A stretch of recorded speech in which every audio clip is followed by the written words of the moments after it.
Welcome back into Main Street Living. Now, unfortunately, for quite a while, it feels like now, we've been hearing rumors and warnings about an impending economic downturn or recession.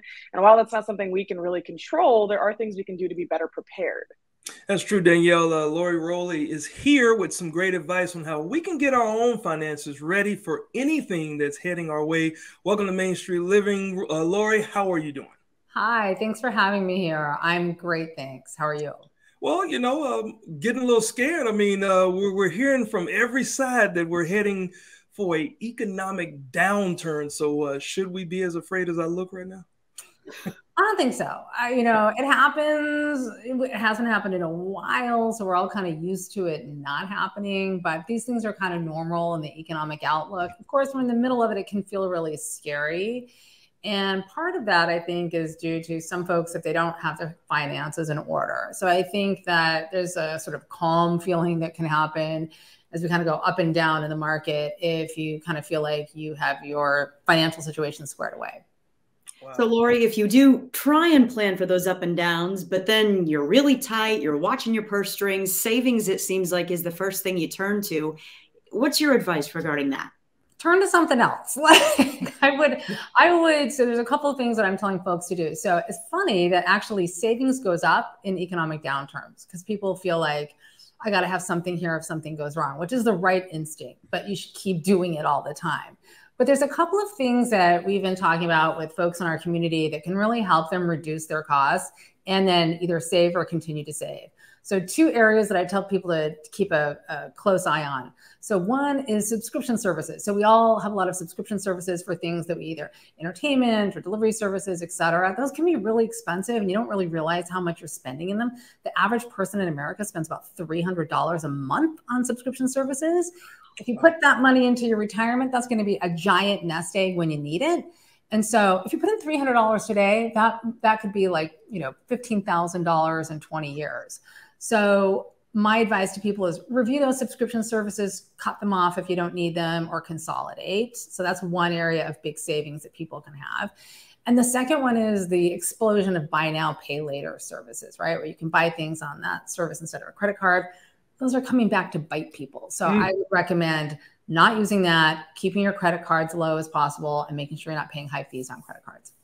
Wow. Well, first of all, thank you very much for reminding me to cancel this subscription service that I got because I had it on my calendar. It came up today, as a matter of fact. Did it? Wow. See, we're on the same wavelength. Yeah, and I completely forgot to log in and everything. So I just got to kind of go back and find out who it was so I can cancel it properly. So with scaling back on things like that, what are some tips to reduce what we spend without too much pain? I think we should first look at like what we need and what we want.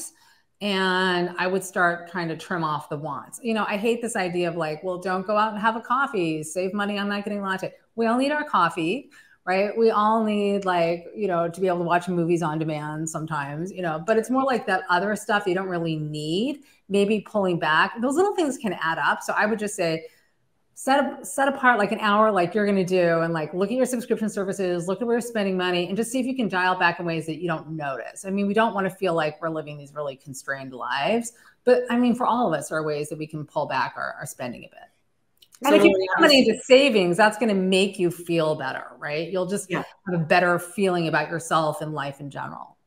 So you do want to live in the moment, but also plan for later. And you're kind of an expert on that, the founder of Icon. Tell us a little bit about this retirement savings plan and what makes it different.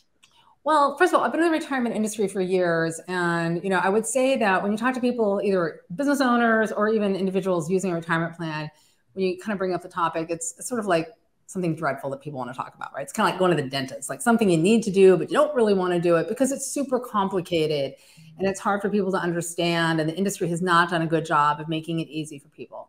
So Icon, sort of the mission behind Icon and why we built it is like using technology, we can radically simplify how people save for retirement.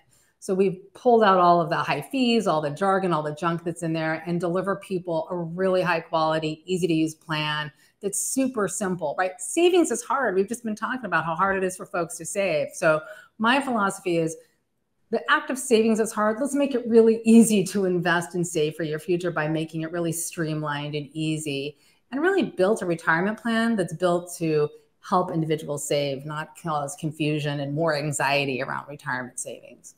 Got you. So you have any advice that we would need for taking care of ourselves and why that's good for financial advice as well? Yeah, I think everybody needs a retirement plan. We're all going to live to be 100 years old. So we're going to need money to live on as we age. And so everybody needs one. And even if you can start off saving a little bit, every little bit helps and adds up over time because you get compounding interest, and just don't touch it. Just invest it. The tricky thing for people is the idea of fees, right? So maybe as you're reviewing your expenses, I would also look and see how much, if you have a retirement plan, if you don't have one, you should look at how much you're paying for that retirement plan, because it can make a big difference where you end up with at the end, like a huge difference, like a crazy, surprising difference. We have some illustrations of this on our website, but if you pay high fees, it'll take a big chunk out of your nest egg. So I would really look at the fees that you're paying for your retirement plan.